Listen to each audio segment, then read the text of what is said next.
Guys अपने पिछले video में हम लोगों ने पाइथन के सेट्स को देखा था। हम इस प्लेलिस्ट में बहुत आगे आ चुके हैं, 15 वीडियोस ऑलरेडी हो चुके हैं। तो आपने अगर इस वाले प्लेलिस्ट को एक्सेस नहीं किया तो जल्दी से साई बटन पर क्लिक करके इस प्लेलिस्ट को एक्सेस कर लेना। सो गाइस ये है जो नोट्स जो कि मैंने आप लोगों के लिए बनाया है। Sometimes we need to take decisions only if some conditions are met. Also in Python we can take an action if condition gets true और false.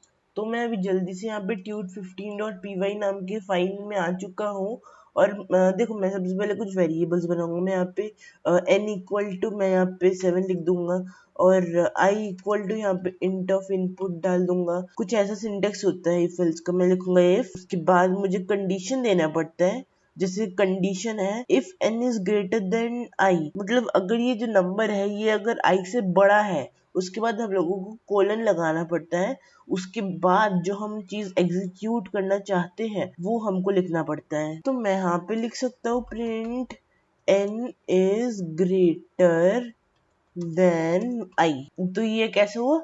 If n is greater then i, print n is greater then i। ठीक है, हम run Python file in terminal करूंगा जैसे ही, तो देखना। और अभी मेरे को i वाला इनपुट मांग रहा है तो मैं जल्दी से यहाँ पे 3 डाल के देखता हूँ। देखो n is greater then i आ रहा है। अब मैं इस पॉइंट पे आप लोगों को एक और चीज दिखाऊंगा, एफ स्ट्रिंग्स। हम एफ स्ट्रिंग्स कैसे कर सकते हैं? हम कुछ इस तरह से बाहर इस डबल कोट्स के बाहर एफ लगा के और इसको कर्ली ब्रैकेट्स के अंदर डाल सकते हैं। तो उससे होता कुछ यूं है, मैं आप लोगों को बताता हूँ। देखो एफ स्ट्रिंग का कुछ ऐसा होता है, बाहर आपको एफ लगाना पड़ता है और कर्ली ब्रैकेट्स के अंदर आपको वेरिएबल डालना पड़ता है। मैं यहाँ पे अभी इस प्रोग्राम को रन करूंगा जैसे ही, देखना है यहाँ पे मैं सबसे पहले अभी एक इनपुट दूंगा 3। देखो 7 इज ग्रेटर देन 3 आ रहा है, मतलब जो वैल्यू है वो इधर आ गया और i का जो वैल्यू है वो इधर आ गया। हम आने वाली वीडियोस में एफ स्ट्रिंग्स के बारे में और बात करेंगे, तो मैं यहाँ पे लिख भी देता हूँ एफ स्ट्रिंग्स। तो देखो यहाँ पे सिंटेक्स कुछ ऐसा है, इफ कंडीशन 1 गेट्स ट्रू। अगर कंडीशन 1 ट्रू हो गई तो यहाँ के कंडीशन को एग्जीक्यूट करेगा। इसका क्या मतलब हुआ मैं समझाता हूँ। मैं यहाँ पे लिखूंगा पाइथन tut15.py और देखना यहाँ पे मैं अगर यहाँ पे नॉ डाल देता हूँ तब ये कुछ नहीं कर रहा, मतलब ये जो कंडीशन है ये फॉल्स हो गई। मैं यहाँ पे लिख देता हूँ प्रिंट और यहाँ पे n is greater then i। वो वाला बस मैंने आप लोगों को दिखाने के लिए किया था, ये वाला आप लोग अपने कोड के साथ रख सकते हैं। तो n is greater then i है। अगर छोटा होता तो मैं क्या लिखता, इफ मैं आप लिखूंगा n is less then i। और अब क्या करूंगा मैं, print n is less then i। ठीक है, और tut15.py को रन करूंगा, मैं 9 लिखूंगा तो n is less then i आ रहा है। अब अगर मैं कुछ ऐसा डाल देता हूँ 7, तब कुछ नहीं कर रहा क्योंकि 7 इक्वल टू 7 है। मैं अभी कुछ ऐसा करूंगा, मैं यहाँ पे 0 डाल दूंगा तो n is greater then i आ रहा है। अब एक और चीज मैं देखना मैं क्या करूंगा, मैं अगर इस चीज को कुछ ऐसा ग्रेटर, इसको भी ग्रेटर बना दूं और उसके बाद इस प्रोग्राम को रन करूं और यहाँ पे मैं 3 डाल दूं, तो देखो यार ये दोनों चीजें एग्जीक्यूट हो रही है, n is greater then i, n is less then i।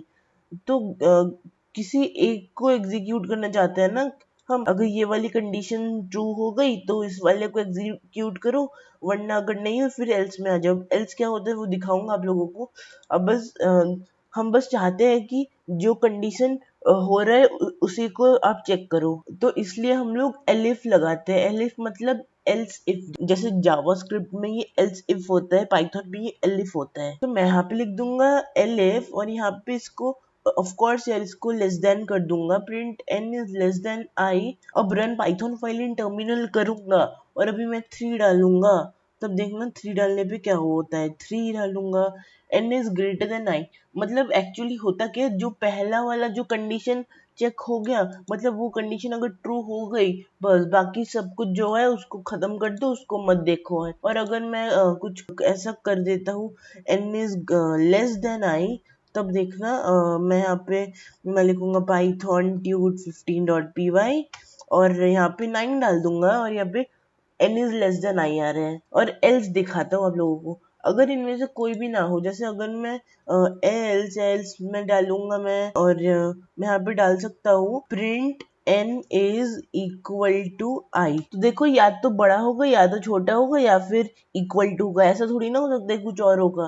तो मैं अभी जैसे इस प्रोग्राम को रन करता हूँ, मैं यहाँ पे 7 डालूंगा, n इज इक्वल टू आई आ रहा है। इस चीज को करने का एक और मेथड भी होता है, मैं यहाँ पे लिखूंगा एलिफ एलिफ, यहाँ पे n इक्वल टू आई लिखूंगा। सिंगल इक्वल टू क्यों नहीं लगाया, जैसे हम लोग वेरिएबल्स में करते हैं ना, n इक्वल टू आई करके, तो अब वो वाला इक्वल टू और ये वाले इक्वल टू से कोई कंफ्यूजन ना हो, इसलिए डबल इक्वल टू लगाई जाती है। मैं यहाँ पे लिखूंगा प्रिंट, और यहाँ पे जो स्ट्रिंग था ना, इसी को मैं कॉपी कर लूंगा, n is equal to i, n is equal to i. अब देखो मैं यहाँ पे 7 डालूंगा तो n is equal to i ही आ रहा है। और अगर एल्स करता तो वही आता, the blank space after if else is called indentation. Python has 4 spaces as indentation. हाँ, आप लोगों ने ये ब्लैंक स्पेस नोटिस किया है, देखो यहाँ पे ये वाली ब्लैंक स्पेस और ये वाली ब्लैंक स्पेस, तो ये क्यों आ रही है ये ब्लैंक स्पेस? देखो इसको कहते हैं हम इंडेंटेशन। क्या कहते हैं? इंडेंटेशन। पाइथन में बाय डिफॉल्ट 4 स्पेसेस का इंडेंटेशन होता है, जैसे यहाँ पे देखो 1 2 3 4, 4 स्पेसेस का इंडेंटेशन, और ये VS कोड ऑटोमेटिकली कर रहे हैं। यहाँ पे देखो, यहाँ पे पाइथन सिलेक्टेड है, और ये बिहाइंड द सीन्स कैसे करते हैं वो आप लोगों को जानने की जरूरत नहीं है। अच्छा, मैं अगर इसको हटा दूँ तो क्या होगा? मैं डिलीट करता हूँ इसको, और देखो यहाँ पे एरर चालू हो गए, और run Python file in terminal करूँ एक्सपेक्टेड एंड इंडेंटेड ब्लॉक। तो यार पाइथन समझेगा कैसे कि कहाँ पे मेरा ये इफ एल्स कंडीशन खत्म हो रहा है? इसलिए हम इंडेंटेशन को यूज करते हैं। और एग्जांपल देखो, program to check if a person is eligible to vote, age equal to int of input enter your age. और देखो if age is greater than equal to 18। अब देखना मैं क्या करूंगा, मैं यहाँ पे लिखूंगा, यहाँ सबसे पहले तो इस वाले इनपुट को हटा देता हूँ, आई इक्वल टू इनपुट, इसको कमेंट आउट कर देता हूँ। एक काम करता हूँ, मैं इसको 3 बना देता हूँ, 3। ठीक है, और यहाँ पे मैं करूंगा कुछ यूं की, और यहाँ पे देखो greater than equal to less than equal to क्या होता है मैं तो समझाता हूँ। यहाँ पे लिखूंगा इफ 9 इज ग्रेटर देन 4, मैं यहाँ पे लिखूंगा प्रिंट 9 इज ग्रेटर देन 4। ठीक है, और यहाँ पे इस प्रोग्राम को जैसे ही मैं रन करूंगा, देखो 9 इज ग्रेटर देन 4 ही आने वाला है। देखो 9 इज ग्रेटर देन 4 आ रहा है यहाँ पे, और अगर इसको लेस देन करता तो 9, तो ये वाला नहीं होता, तो ये वाला नहीं आता, आप लोगों को मालूम है। तो देखो अगर मैं ग्रेटर देन और इक्वल टू करता, ग्रेटर देन और इक्वल टू क्या होता है? या तो बड़ा या तो इक्वल टू। मैं जैसे इस प्रोग्राम को रन करता हूँ पाइथन ट्यूट 15.py, और ये देखो 9 इज ग्रेटर देन 4, क्योंकि बड़ा है इसलिए।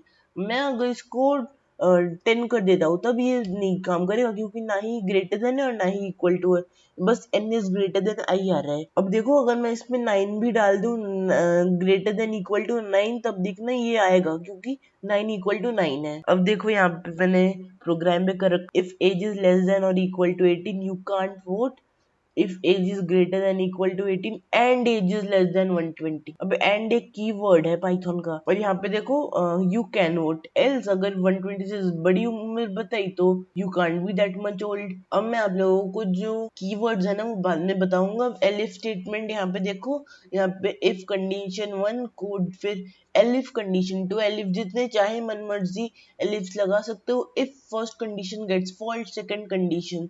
Now, if second condition is true, the ladder gets stopped. It won't execute other elifs and else। else भी नहीं चलेगा, इसमें ध्यान रखना। इसको हम कहते हैं if else ladder। अब कुछ ऑपरेटर्स के बारे में आप लोगों को मैं बताऊंगा। इन यूज होता है, use to check if a value exists in sequence or not। not in gets true if it does not find a variable in a given sequence, and true if both operands are true, और true if either of the operands are true। अब ये क्या होता है मैं आप लोगों को समझाता हूँ। देखो सबसे पहले तो मैं आप लोगों को एंड वाला समझा देता हूँ। मैं यहाँ पे लिखूंगा if यहाँ पे 9 greater than 3 and 9 is equal to 9। ठीक है, तो मैं यहाँ पे लिखूंगा print 9 is greater than equal to 9, 3 sorry 3। तो ये सेम ही चीज है। मैं यहाँ पे सबसे पहले तो यहाँ पे इसको स्ट्रिंग में डाल देता हूँ, वरना तो ये ट्रू दे देगा मेरे को। If 9 is greater than 3 and 9 equal to 9, तो इसका क्या मतलब है, अगर 9 3 से बड़ा है और 9 इक्वल टू 9 है तो ये चीज प्रिंट कर दो। मैं प्रोग्राम को रन करता हूँ अभी जल्दी से।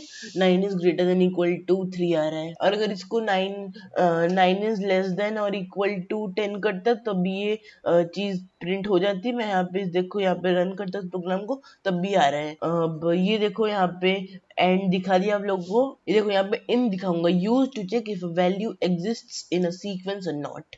मैं यहाँ पे लिखूंगा इफ, मैं लिखूंगा इफ 3 इन, और यहाँ पे 3 6 9 12 ये चीज लिख दूंगा। अगर 3 इस वाली चीज में है, इस वाली लिस्ट में है, तब क्या करो, लिख दो, प्रिंट कर दो कि print 3 is in the list.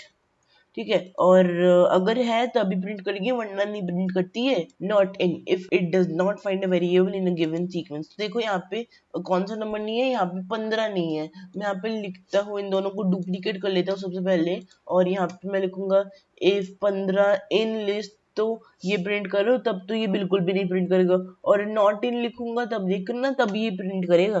3 is in the list आ रहा है। अब यहाँ पे मैं इसको 15 इज नॉट इन लिस्ट कर देता हूँ, is not in the list. ठीक है, 15 is not in the list आ रहा है। और नॉट और इन ये दोनों अलग अलग कीवर्ड्स हैं, आप लोग कंफ्यूज्ड मत होना। और देखो यहाँ पे एंड बताया, if both operands are true. और देखो अब और क्या है, मैं यहाँ पे लिखूंगा इफ, मैं यहाँ पे लिखूंगा 9 इज ग्रेटर देन 3 और 9 इज लेस देन 2। मैं यहाँ पे लिखूंगा, यहाँ पे कुछ भी कर देता हूँ मैं, यहाँ पे प्रिंट, यहाँ पे कुछ भी लिख देता हूँ यार। अब इस प्रोग्राम को रन करूंगा तो देखो ये चीज प्रिंट हो रहा है। क्यों यार, देखो यहाँ पे तो 9 3 से बड़ा है, मगर 9 2 से बड़ा नहीं है। इनमें से कोई भी एक चीज चूज होती है, अगर और लगाया आपने। अगर ये वाला ट्रू हो गया तो प्रिंट कर देगा, अगर ये वाला ट्रू हो गया तब भी प्रिंट करेगा, और अगर दोनों ट्रू हो गए तो भी प्रिंट करेगा। सो गाइस, इफ एल्स के बारे में हमने काफी बात कर ली, मगर अब एक और चीज जो रहता है वो है शॉर्ट हैंड। में यहाँ पे लिखता हूँ शॉर्ट हैंड। ठीक है, और मैं यहाँ पे लिखूंगा इफ 9 इक्वल टू 8, और यहाँ पे कोलन लगा के मैं यहाँ पे प्रिंट कर दूंगा 9 इज इक्वल टू 8, और इसको स्ट्रिंग में डाल दूंगा 9 इज इक्वल टू 8। और यहाँ पे एक और गड़बड़ मैंने की है कि डबल इक्वल्स टू नहीं लगाया। और run Python file in terminal करूंगा तब देखना, तब देखो ये चीज नहीं आ रही। अगर मैं इसको 9 इक्वल टू 9 कर दूं तो क्या होगा, इक्वल टू 9 करूंगा और इस प्रोग्राम को भी रन करूंगा, पाइथन tude15.py, और 9 इज इक्वल टू 9 आ रहा है। देखो ये हुआ क्या एक्चुअली में, जो चीज हम कुछ ऐसे करके करते थे उसी चीज को हम ऐसे कर रहे हैं। देखो गाइस, दो चीजें होती है, एक होती है कोड रीडेबिलिटी और होती है प्रोग्राम सही से चलना। अब मतलब यार, आपने अगर एंटर की दबाया तो प्रॉब्लम क्या है, यहाँ पे इंडेंटेशन दिख रहा है, अच्छी बात है। और अगर आप कुछ ऐसे करते हो तभी ये कोई गलत मेथड नहीं है, ये भी सही है। मगर अगर कोई और इंसान आपके कोड को देख रहा है तो थोड़ा सा कंफ्यूज्ड होगा वो। आप अगर यहाँ ऐसे इंडेंटेशन लगा दोगे तो उस इंसान के लिए इजी हो जाएगा ये चीज। यार कितने कैरेक्टर्स तो बच रहे हैं आपके, डिस्क स्पेस भी नहीं बचा रहे हो आप ये चीज करके।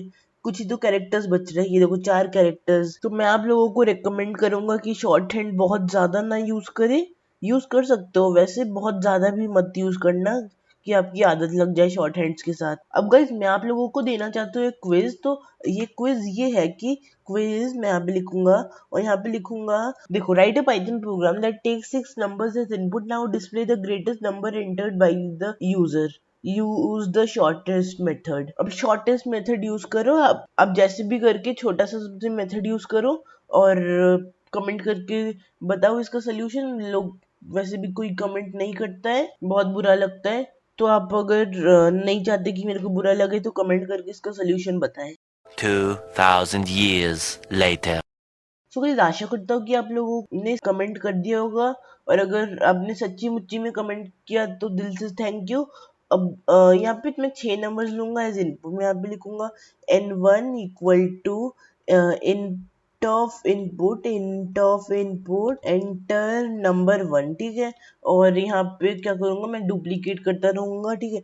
और यहाँ पे n2 करूंगा, n3 करूंगा, n4 करूंगा, n5 करूंगा और n6 करूंगा, क्योंकि 6 नंबर ही तो चाहिए मेरे को एज एन इनपुट। आप अगर इफ एल्स की मदद से करने की सोच रहे हैं तो ये शॉर्टेस्ट मेथड नहीं है। यूज दी शॉर्टेस्ट मेथड मैंने लिख रखी है यहाँ पे, और आपको बहुत ज्यादा टाइम वेस्ट होगा कि आप फर्स्ट 2 नंबर्स का कंपैरिजन करोगे, फिर इन दोनों का, फिर इन दोनों का, फिर उन तीनों का कंपैरिजन करोगे। यार मैं आप लोगों को एक शॉर्टेस्ट मेथड बताऊंगा। मैं यहाँ पे लिखूंगा लिस्ट ऑफ नंबर्स, और यहाँ पे लिस्ट ऑफ नंबर्स को क्या करूंगा, मैं यहाँ पे लिखूंगा n1 n2 n3 n4 और n5, और n6 भी है लिस्ट में तो n6। अब मैं क्या करूंगा, मैं यहाँ पे लिखूंगा print maximum of list of numbers. हो गया, बस काम खत्म, max of list of numbers. और रन पाइथन फाइल टर्मिनल करूंगा, एंटर नंबर 1 यहाँ पे 2 3 4 5 6 और 7 डालूंगा तो 7 इज ग्रेटेस्ट आ रहा है। और यहाँ पे कुछ ऐसा कर देता हूँ, ग्रेटेस्ट नंबर इज, और ऐसे कर देता हूँ maximum of list of numbers. ये बहुत शॉर्ट मेथड है जो मेरे दिमाग में आया। आपके अगर दिमाग में और शॉर्ट मेथड है तो जरूर से बताएं मेरे को। सो गाइस, आशा करता हूँ कि आप लोगों को ये वाला वीडियो बिल्कुल सही से समझ में आ गया होगा। इस प्लेलिस्ट को जरूर से एक्सेस कर लेना, बुकमार्क भी कर लेना इस वाले प्लेलिस्ट को, दोस्तों के साथ भी यहाँ पे क्लिक करके शेयर कर लेना। अभी के लिए इतना ही guys. Thank you so much guys for watching this video, and I will see you next time.